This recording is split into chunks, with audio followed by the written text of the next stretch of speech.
مرحبا بكم في قناة الذكاء الاصطناعي بالعربي. اليوم سنتحدث عن موضوع سيغير طريقة عملنا وحياتنا بالكامل: وكلاء الذكاء الاصطناعي. ما هم وكيف يعملون ولماذا يجب أن تهتم بهم الآن؟ لنبدأ بالسؤال الأساسي: ما الفرق بين روبوت المحادثة التقليدي ووكيل الذكاء الاصطناعي؟ روبوت المحادثة مثل تشات جي بي تي تسأله سؤالا فيجيبك، هذا كل شيء.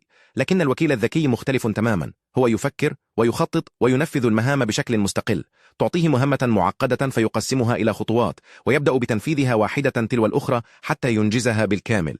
إليكم مثالا عمليا: تقول للوكيل: أريد حجز رحلة إلى دبي الأسبوع القادم بأفضل سعر. الوكيل لا يقول لك ادخل هذا الموقع، بل يدخل بنفسه إلى مواقع الحجز ويقارن الأسعار ويختار أفضل رحلة وأفضل فندق ويحجز لك ويرسل التأكيد. كل هذا وأنت لم تفعل شيئا. دعونا نتعمق أكثر في كيفية عمل الوكيل. الوكيل يتكون من 3 أجزاء رئيسية. الأول هو الدماغ، وهو نموذج لغوي كبير مثل جي بي تي أو كلود، يفكر ويتخذ القرارات. الثاني هو الأدوات، وهي البرامج والمواقع التي يستطيع الوكيل استخدامها، مثل البريد الإلكتروني ومتصفح الإنترنت وقواعد البيانات. والثالث هو الذاكرة التي تحفظ سياق المحادثة والمهام السابقة.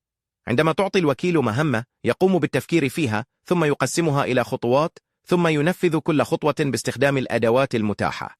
وإذا فشلت خطوة ما، يحاول مرة أخرى بطريقة مختلفة، تماما مثل الموظف الذكي الذي لا يستسلم. الآن، لماذا يجب أن تهتم بهذا الموضوع؟ لأن وكلاء الذكاء الاصطناعي بدأوا يدخلون كل مجال. في العمل، يستطيع الوكيل إدارة بريدك الإلكتروني وكتابة التقارير وتحليل البيانات وحتى حضور الاجتماعات نيابة عنك. في التسويق، يستطيع إنشاء حملات كاملة من الكتابة إلى التصميم إلى النشر.